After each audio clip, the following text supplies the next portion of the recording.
আমরা ছোট থেকে শিখে এসেছি মিথ্যা কথা বলা নাকি পাপ। তো যেমন ধরো, আমাদের দোকানের ছেলেটা জল তুলে দেয় আর আমার স্বামী জল ধরে দেয়। আমি যদি সেখানে মিথ্যা করে বলি যে আমি জল ধরি, তাহলে ওটাও কিন্তু একটা মিথ্যা কথা। আর কারোর জন্য যদি তুমি করো অসময়ে, তাহলে ভগবান তোমার সাথে থাকেই। আর যদি কারোর জন্য কোনো দিন না করো, তাহলে তুমি দেখবে তোমার অসময়েও কেউ পাশে থাকবে না।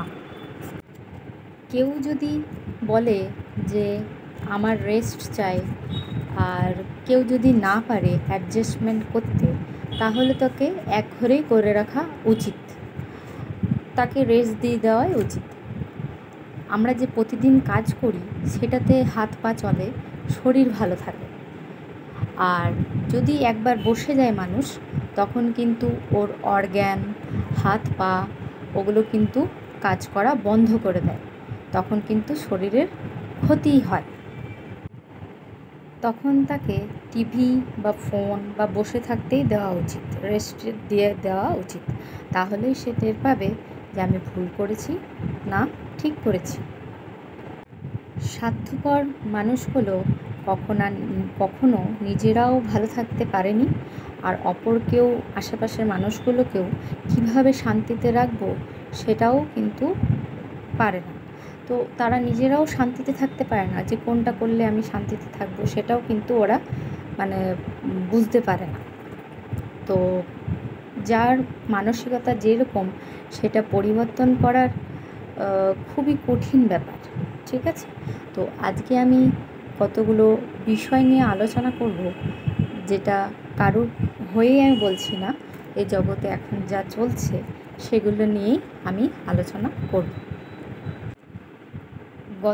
সেদিন আমি ফেসবুকে দুটো লেখা পড়লাম, যেগুলো তোমাদেরকে আমি পুরো বিশ্লেষণ করে বোঝাবো, তোমরা আমার সাথে থেকো।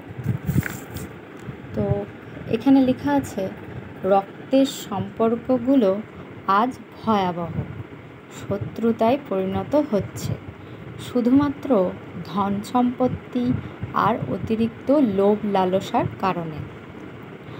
আরেকটা লেখা, ভাইয়ের সংসারে বোনের মাতব্বরি, ছেলের সংসারে মায়ের সর্দারি, মেয়ের সংসারে মায়ের খবরদারি, এগুলো একটা সংসার নষ্টের জন্য যথেষ্ট।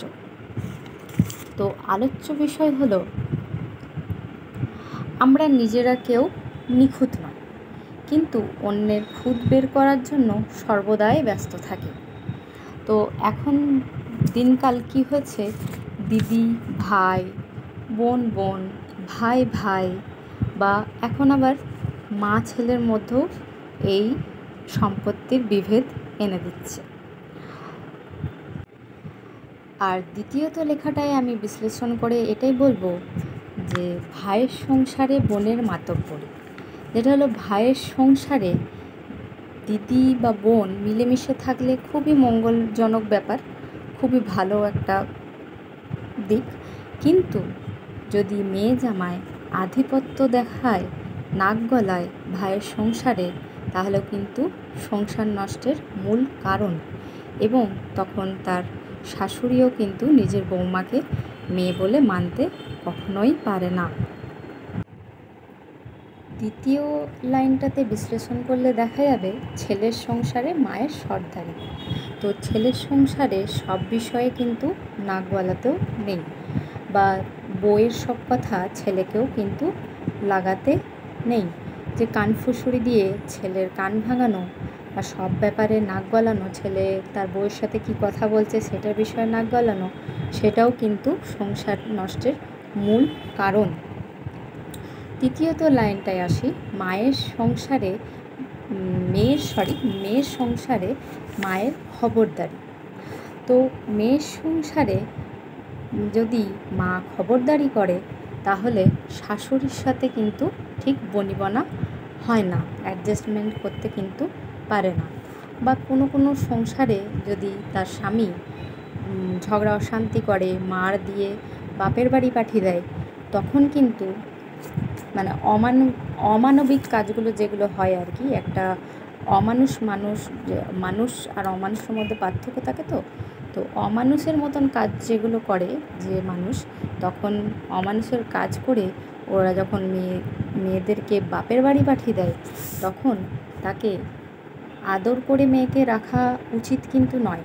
তখন এটাই বোঝানো উচিত যে লড়াই করে কিভাবে টিকে থাকতে হয় সেটা তুই নিজেই খুঁজে বের কর, আর যদি না পারিস তাহলে তুই বেরিয়ে আসবি বা তাদের ওপরে স্টেপ নিবি। ইদানিং দেখা গেছে একটা মেয়ে ফেসবুকেতে আত্মহত্যা করেছে, যেহেতু তার স্বামী তাকে কথা শোনাতো। আরেকটা মেয়েকে দেখছিলাম, মানে বলছি ওটা পরে আলোচ্য বিষয় করছি। এই মেয়েটা আত্মহত্যা করেছে, সব সময় পাশে থাকতো কিন্তু স্বামী তার কথা শোনাতো, সেই জন্য সে আত্মহত্যা করেছে। এইটা কিন্তু মেন বিষয় নয়। ওই যে মেয়েটা আত্মহত্যা করলো, তারপরে কি ছেলেটাও কি আত্মহত্যা করে নেবে? একদমই না, দুদিন পর ভুলে যাবে। অতএব নিজের লড়াইটা নিজেই করতে হবে, ওরকম করে মানসিক মানে ভেঙে পড়লে চলবে না, ঠিক আছে? আরও একটা জিনিস সেদিনকে দেখলাম যেটা আমার খুব ভালো লাগলো। একটা মেয়ে তার শ্বশুরবাড়িতে গেছে, কিছুদিন হয়েছে, তার স্বামী প্রতিদিন রাত্রেবেলায় তাকে মারধর করত। প্রথমবারে মেনে নিয়েছিল বলে দ্বিতীয়বার তাকে গায়ে হাত তোলার আবারও সুযোগটা পেয়েছিল। তো দিনের পর দিন ওইরকম করে মারত, এত অমানুষ, জামা প্যান্ট খুলে তাকে মারত। আবার সকাল হতো যখন, তখন বলতো যে আমার রাত্রেবেলায় ভূত ঢুকে যায় গায়ে। মানে এই কথাটা শুনে হাসিও পায়। তো ও তখন কি করে, ও বাপের বাড়িতে চলে আসে, কিন্তু তাদের প্রতি স্টেপ নিয়ে তাকে সাজা দেয় এবং নিজেও এখন ভালো থাকে। তো এইরকম মনোবল সবারই তৈরি করা উচিত, ঠিক আছে? একটুতেই ভেঙে যাওয়া উচিত নয় আমি মনে করি। তো সবার কাছে একটাই অনুরোধ যে সবাই ভালো থাকো, খুশি থাকো, হাসি খুশিতে থাকো এবং আশেপাশের মানুষকে ভালো রেখো। আমার কথাগুলো তোমাদের সত্যি ভালো লাগলো কি না কমেন্ট সেকশনে জানিও, আর যদি ভুল লেগে থাকে তাও জানিও। চলো আজকের মতন টাটা।